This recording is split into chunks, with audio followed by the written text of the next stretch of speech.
In Louisiana, crawfish are caught, cooked, cleaned, and of course consumed. Crawfish contribute to the economy through job opportunities, farm income, and wholesale and retail sales. Now through marketing campaigns, crawfish are being enjoyed outside of their traditional marketplace with the opportunity for further expansion. With all of this going for crawfish, it's time to celebrate Louisiana's culinary crustacean. Crawfish production is the largest crustacean aquaculture industry in North America and is located primarily in the southern U.S. The industry focus is raising the animals for human consumption, although some are sold as fish bait, for aquariums, or for research. But the bulk of the industry is geared toward producing food for people. The culture of crawfish evolved primarily in Louisiana, and that state continues to dominate the industry in both culture and capture fisheries, with total annual yields of about 80 million pounds. Crawfish are also grown in several other states, including Texas, Arkansas, Mississippi, and in both North and South Carolina. Two species of crawfish dominate the industry, the red swamp crawfish and the white river crawfish. They are often found together in commercial fishery and in culture ponds. The two species have similar ecological and cultural requirements and may be similar in appearance to inexperienced persons.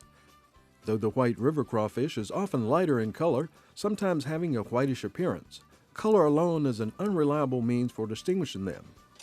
Other key features of the white river species, such as longer, slender claws, lack of a dark pigmented stripe underneath the tail, and a wider gap where the two halves of the carapace meet, are better identifiers.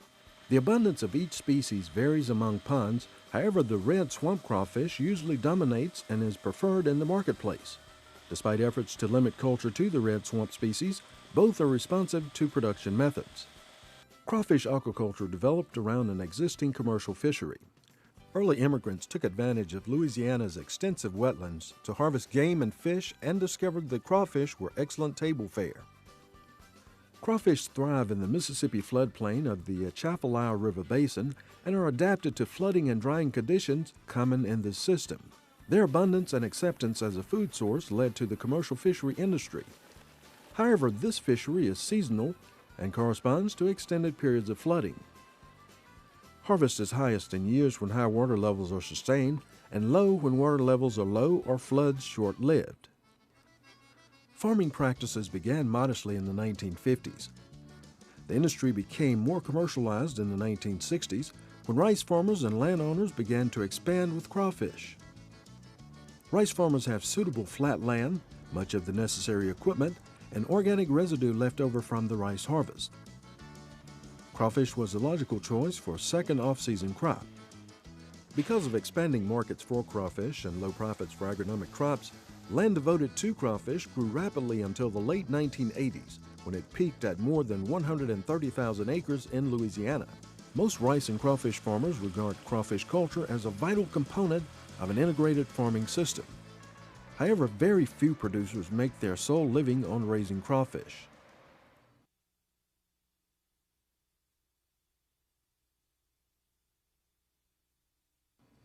The life cycle of the crawfish is well suited to fluctuating periods of flooding and drying.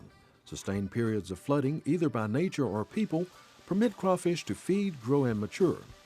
Draining promotes the oxidation of bottom sediments, reduces aquatic predators, and allows for the establishment of vegetation which serves as cover for crawfish and food resources when flooded.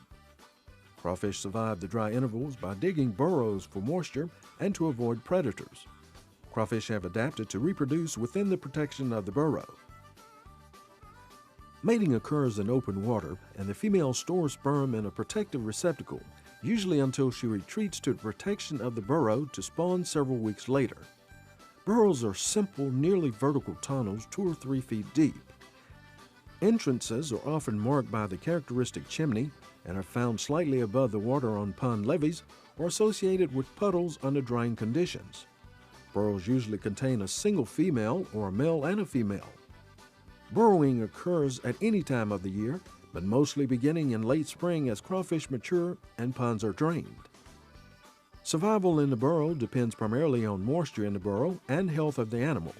Immature crawfish and those forced to burrow by rapidly dropping water levels may construct shallow burrows that are ineffective at maintaining moisture for survival. Soil types with limited clay content or soil with very high clay content that cracks during severe drought may also limit crawfish survival. Although crawfish can survive in humidified conditions within the burrow, free water is necessary for reproduction. While ovarian and embryo development are temperature dependent, the incubation period is about 3 weeks at temperatures typical to the summer burrow. The number of offspring produced varies with the size and condition of the female. Large crawfish can have more than 500 young. Hatchlings are attached to the female through 2 motes and then remain with her for several weeks.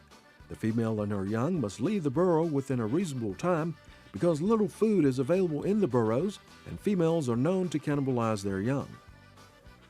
Crawfish are confined until the hard plug that seals the burrow is softened by external moisture. Pond flooding, in combination with heavy rainfall, encourage crawfish to emerge. Brood females emerge with young or eggs attached to their abdomen.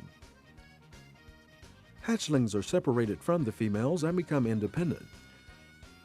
Because reproduction is somewhat synchronized in pond-reared crawfish, ponds are flooded in autumn to coincide with the main period of hatching. However, the white river crawfish usually spawn only in early autumn, while the red swamp crawfish may reproduce at any time. Peak recruitment for the red swamp crawfish usually occurs in autumn, with subsequent minor waves of hatchlings throughout the year. This continuous recruitment leads to differential growth rates and a population of mixed sizes. Crawfish must moat or shed their hard exoskeleton to grow. The growth process involves periodic episodes of molting with an intermolt period between each shedding incident. Molting is hormonally controlled and happens more frequently in younger animals. Frequent molting and rapid growth occur in ponds when temperatures are optimum, food resources are adequate, and crawfish are not overcrowded. Typically, harvest size is reached in 3 to 5 months. Both males and females molt to a sexually active stage and growth ceases.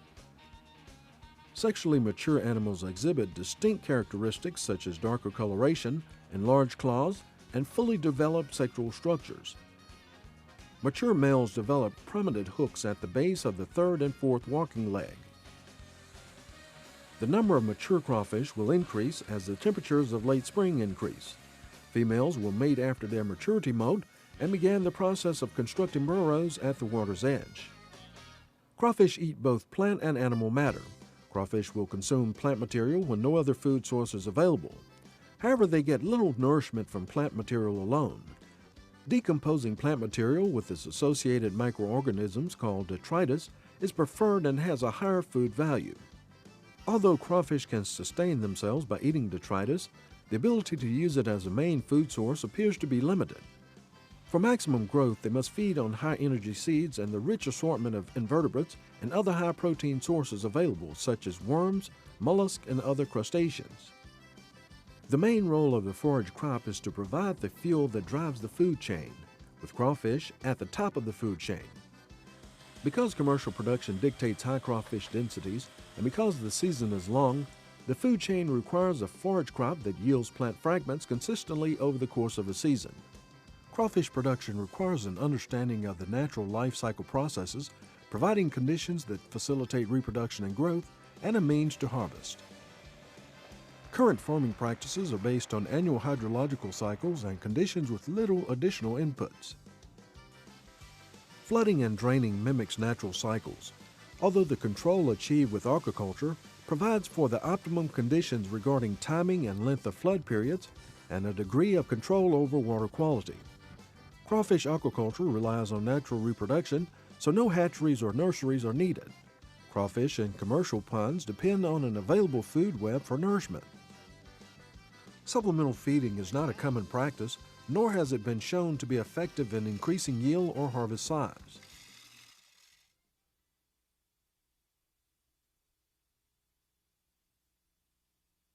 Crawfish farming follows 2 main approaches: monocropping, or single crop system, when only crawfish are harvested, or the second system is the multi-crop system, where rice grain is incorporated into the system along with crawfish.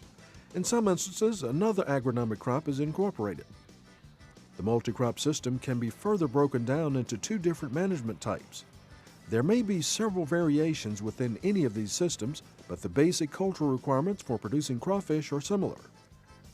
In single crop systems, rice may be planted as a food resource, but grain is either not harvested or not produced because of the later planting date. This method is favored by small farms or where marginal cropland is being used. Permanent ponds or sites devoted to several consecutive years of production are used in this strategy. The main advantage is that producers can manage for maximum crawfish production without concerns associated with other crops such as pesticide exposure or seasonal limitations.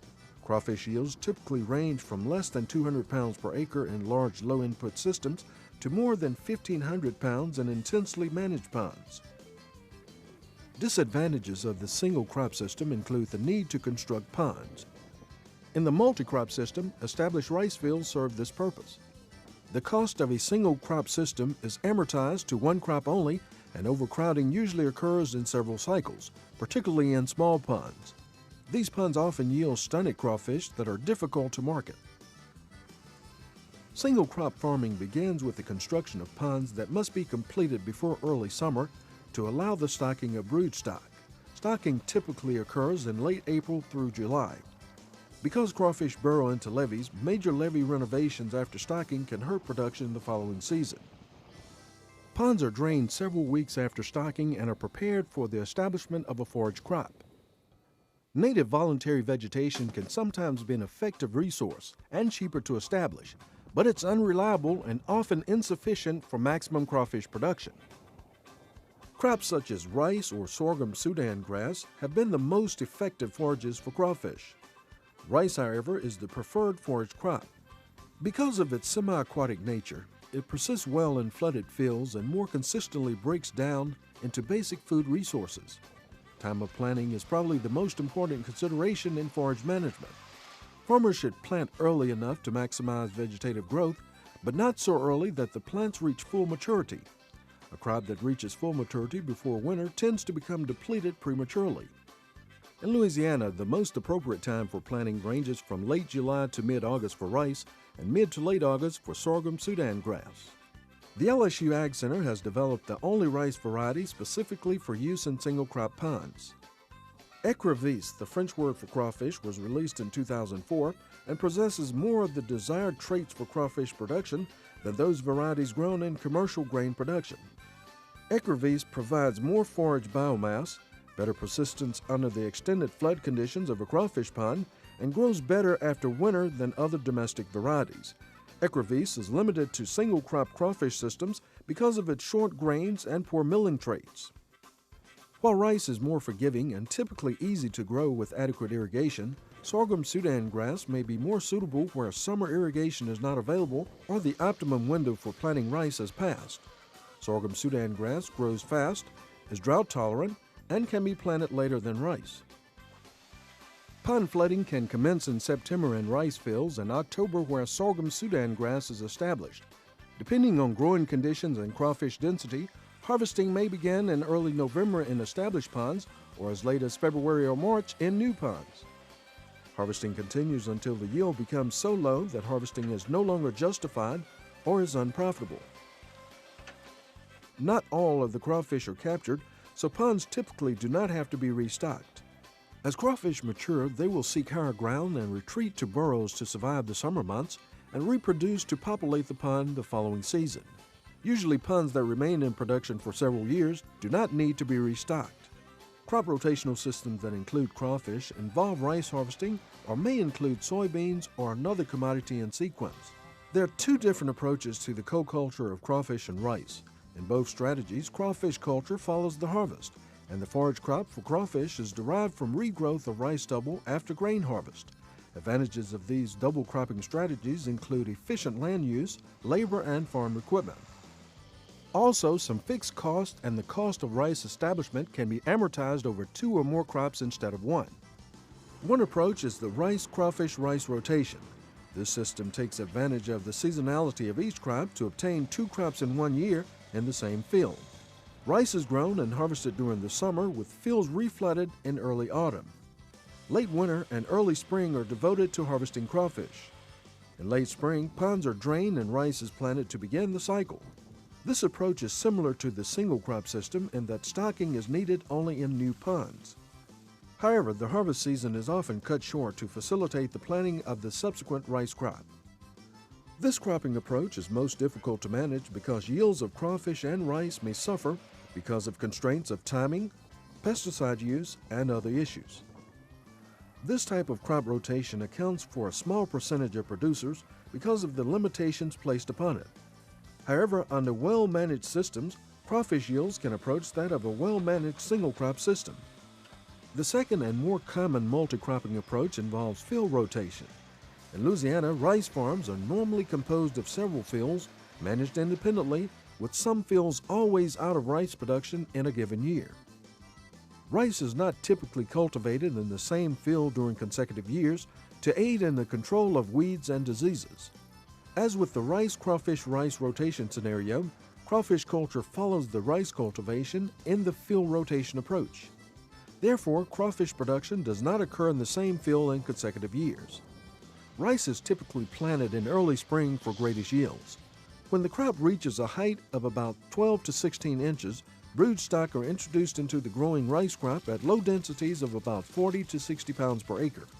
Stock may come from a neighboring field, often separated by a road or a levee, or purchased from outside sources. These adult crawfish will eventually burrow into the levees around the field and will not affect rice yields. The field will be drained and rice harvest will occur in August while the crawfish are safely burrowed. The field might be irrigated or flooded lightly to encourage regrowth of forage that will serve as the food resource for growing crawfish. Since these fields would not have been in production the previous year and flood dates are later than for single crop ponds, few crawfish reach harvestable size until February or early March. Harvesting is delayed when compared to other production approaches where crawfish are reared in the same location each year. However, because the field will remain fallow during the summer or accommodate a late soybean crop following the crawfish harvest, harvesting can proceed much longer than with the rice-crawfish-rice approach. A field rotational approach, while requiring more total land area, ensures more precise management of each crop. The next rice crop will be planted at the optimum time, typically while crawfish harvest is ongoing in an adjacent field. When soybeans are included in the rotation following crawfish, 3 crops can be realized in 2 years. This approach is based on sufficient land resources to allow staggered crops in different fields within a farm and is the preferred cropping system for the larger commercial farms. The advantages of this system over rice-crawfish-rice rotation within the same field continuously are that each crop can be better managed and the crawfish season can be extended. By rotating physical locations each year, overpopulation is rarely a problem, and crawfish are usually larger because of low densities. Crawfish yields under this management approach are generally not as high as single crop systems or well-managed rice-crawfish-rice systems. However, with proper management, yields can exceed 800 pounds per acre of large, high-value crawfish. Other disadvantages of this production system include the need to restock each year, and the bulk of the harvest season coincides with declines in market price due to a more abundant supply of crawfish.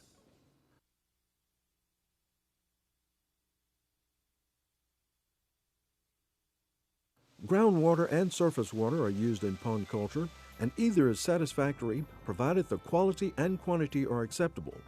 Groundwater is preferred because of the absence of predatory fish, and it is less likely to contain pesticides or industrial residues. However, higher pumping costs are associated with groundwater and at times may be low in dissolved oxygen and high in hydrogen sulfide, but adequate aeration can rectify this problem. Surface water is usually cheaper but less dependable in quantity and quality and must be screened for fish. Pond depth ranges from 10 inches to 2 feet or more. Factors influencing depth include levee capacity, pond bottom grade, forage type, trap design, and personal preference. Water requirements vary over the season depending on evaporation and rainfall patterns. But 2 to 5 acre-feet per surface acre of pumping capacity is commonly needed each season. Water quality requirements for crawfish are similar to other aquatic species. Crawfish are more tolerant to low dissolved oxygen levels, which is very hard to manage in forage-based systems.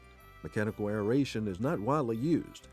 Water exchange or flushing has been a management tool for increasing dissolved oxygen content, but the elevated price of energy and unproven utility of this practice has discouraged its use in recent years, except in extreme cases. Management is relegated to optimizing flood dates to take advantage of cooler weather and slower decomposition rates, and to shallow initial food depths to minimize the exposure of vegetation subject to decomposition.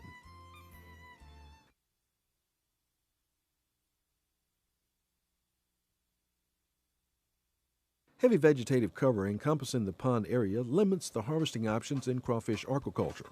Seine harvesting, a common method for many aquaculture species, doesn't work for crawfish. Instead, the crawfish industry relies on baited traps. The shallow nature of farm ponds allows the use of the pyramid trap. This trap is a wire mesh trap and gets its name from its shape. The trap is positioned upright in the pond with the top extending above water. The top is open to permit rapid removal of crawfish and rebaiting. A retainer collar at the top prevents crawfish from escaping through the top and serves as a handle. The size and shape of the mesh wire used to construct the trap governs the size of crawfish caught. Most traps are made of 3/4 or 7/8 inch plastic-coated square mesh wire. These mesh sizes prevent capture of undersized crawfish. Traps are most effective when distributed throughout the pond and are normally set in rows to accommodate harvest by boat. Most ponds larger than 4 acres are harvested with the aid of a motorized flat-bottom boat designed for shallow water propulsion. Several boat types and propulsion designs are available. The most common consists of an aluminum boat equipped with a hydraulically driven metal wheel that extends beyond the boat and either pushes or pulls the boat through the pond. A gas engine inside the boat powers the hydraulic system for propelling and steering the boat. The boat travels down the lane of traps. Traps are emptied and rebaited from one side of the boat, often without stopping at the traps. Producers use 10 to 20 traps per acre. Harvesting begins as soon as the catch can be justified based on catch efficiency and market prices, usually several months after flooding. Trapping frequency varies with catch efficiency and marketing conditions, but traps are typically emptied 2 to 6 days per week for 3 to 8 months. Catch efficiency is determined by many factors but rarely exceeds 2 pounds per trap per day on a sustained basis. 1/2 pound to a pound per trap is more common. 2 categories of bait are used to attract crawfish. Natural baits of fish such as shad, pogie, or carp are commonly used when temperatures are below 70 degrees. Though fish bait is much more expensive and requires cold storage, it is still the most cost-effective bait for cool water. Producers will quickly switch to formulated or manufactured baits when water is warm. These pellet-type baits are made mostly of grain and do not require additional handling or refrigerated storage. Most baiting regimes are based on a 24-hour trap set, but in cooler water, 48-hour or longer sets are sometimes used. Occasionally, when waters are warm and harvest is near peak, a 12-hour set may be used. Harvesting is the most labor-intensive part of crawfish farming, and typically 50% to 70% of their total direct expenses are associated with harvesting. Bait and labor required for trapping are the greatest expenses. The minimum acceptable size for individual crawfish in food markets varies with season, abundance, and price. Preferences are for crawfish larger than 25 count to the pound. Size achievable for pond-reared crawfish is dictated largely by environmental conditions rather than age. Crowding slows growth, often causing crawfish to mature at smaller sizes. Crawfish are very aggressive, and those with large claws tend to intimidate, outcompete, and cannibalize smaller individuals. To achieve high yields in commercial production, crawfish must be harvested soon after reaching acceptable market size. This removes larger individuals from the population, leaving room and food resources for undersized animals and lessens the domination factor. Crawfish catch from production ponds is dependent mainly on water temperature and density of marketable crawfish, but the catch can vary 2 to 3-fold from day to day and is influenced by many factors. Weather events, bait type and quality, and molting patterns of crawfish play a role in the variation of the daily catch. The daily yield of crawfish from aquaculture ponds is also highly seasonal, with the peak occurring from March through June.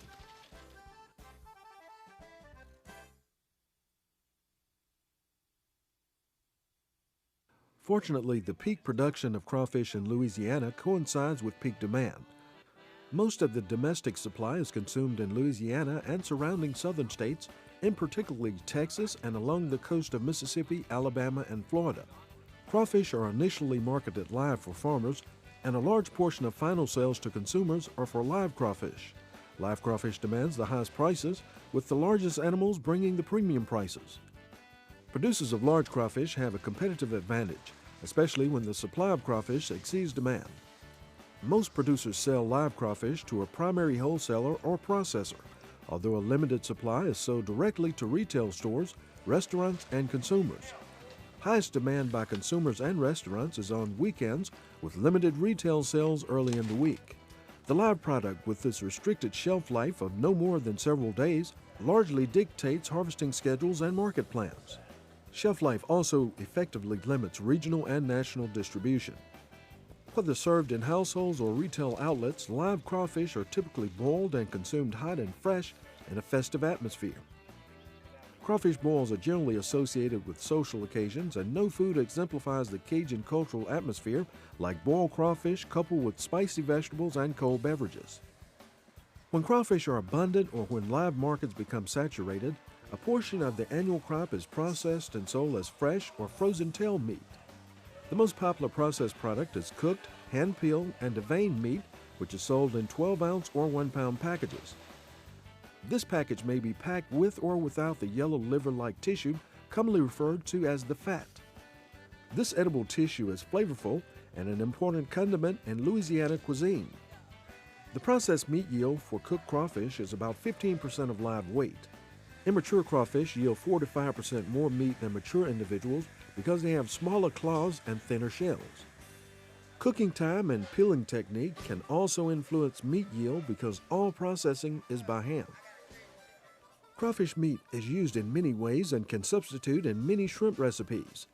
The amount of crawfish processed for tail meat in Louisiana varies annually, but since the introduction of inexpensive crawfish meat from China, less than 10% of the annual crop is now processed for meat. Another product form is cooked whole crawfish, usually served fresh and hot. Traditionally, crawfish in the southern U.S. are cooked with red pepper-based spices and seasonings, often with onions, potatoes, and corn that complement the meal. The consumer extracts the edible portions of the crawfish by hand. Increasingly popular in Louisiana and within the range of delivery for live crawfish outside of Louisiana are retail outlets and restaurants serving hot boiled crawfish.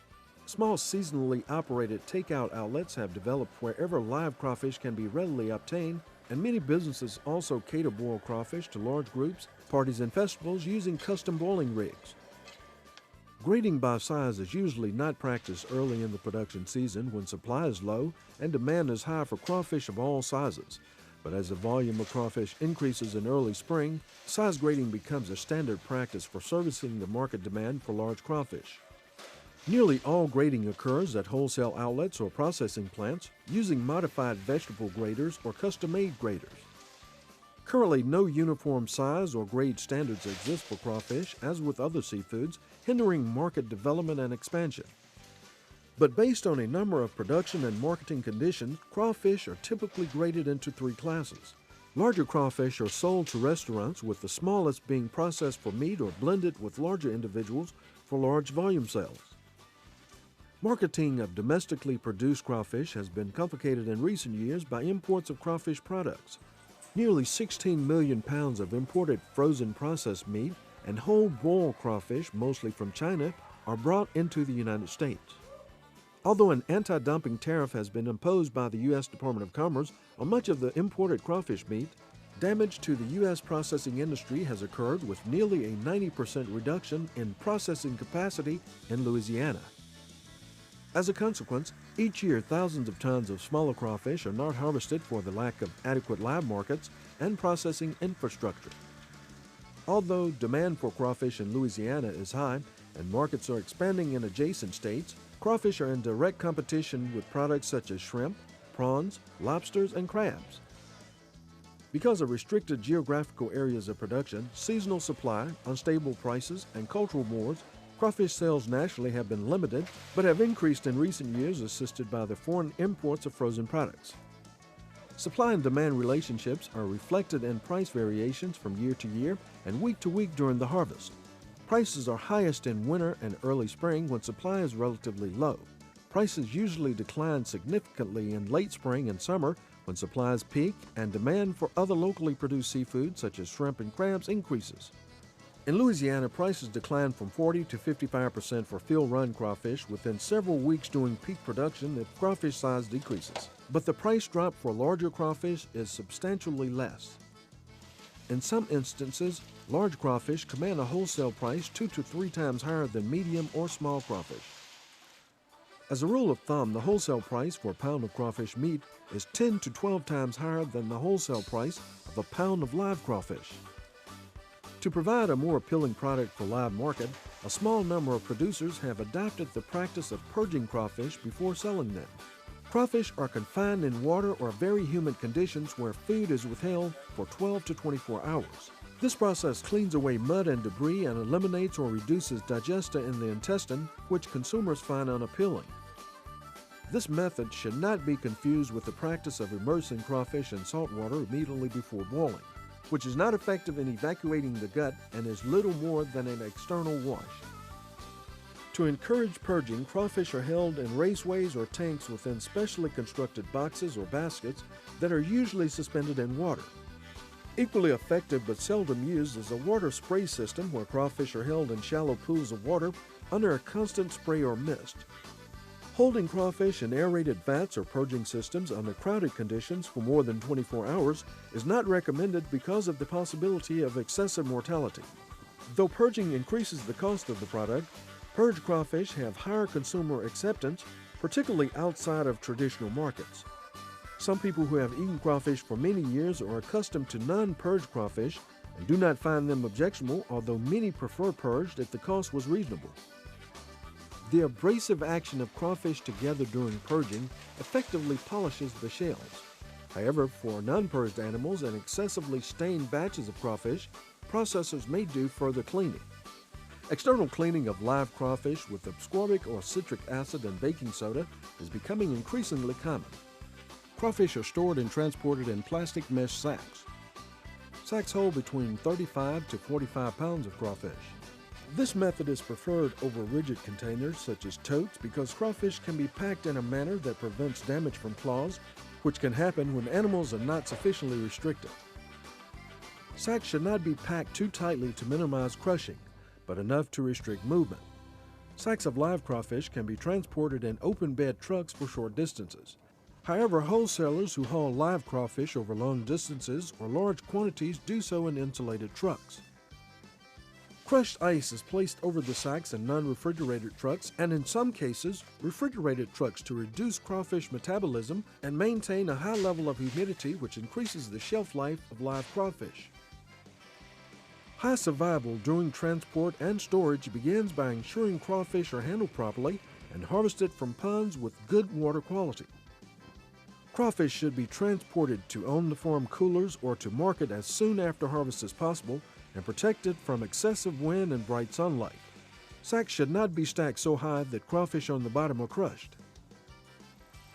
Sacks of live crawfish in good physiological condition can be held in high humidity coolers at 38 to 46 degrees for up to several days prior to peeling or consumption. Gill moisture is crucial for survival of crawfish held in coolers. This is usually accomplished by periodic wetting of the crawfish or placement of wet burlap or ice over the sacks of crawfish. Chilled crawfish can be placed in stackable plastic tote boxes inside the cooler with the top tote filled with ice. Melting ice is allowed to trickle down through the totes to provide the necessary moisture. Placing non-chilled crawfish in totes is not recommended because damage can occur to the crawfish as a result of the claws of the animals. For years, crawfish have been a Louisiana cultural icon. Now it seems much of the Southeast is learning that crawfish are more than just good catfish bait. They contribute to the economy by providing jobs and additional income to farmers at a time of depressed commodity prices. Best of all, crawfish is a delicacy any time of the year, with boiled crawfish being a springtime favorite and the centerpiece of backyard celebrations across Louisiana and maybe one day soon throughout the Southeast and beyond.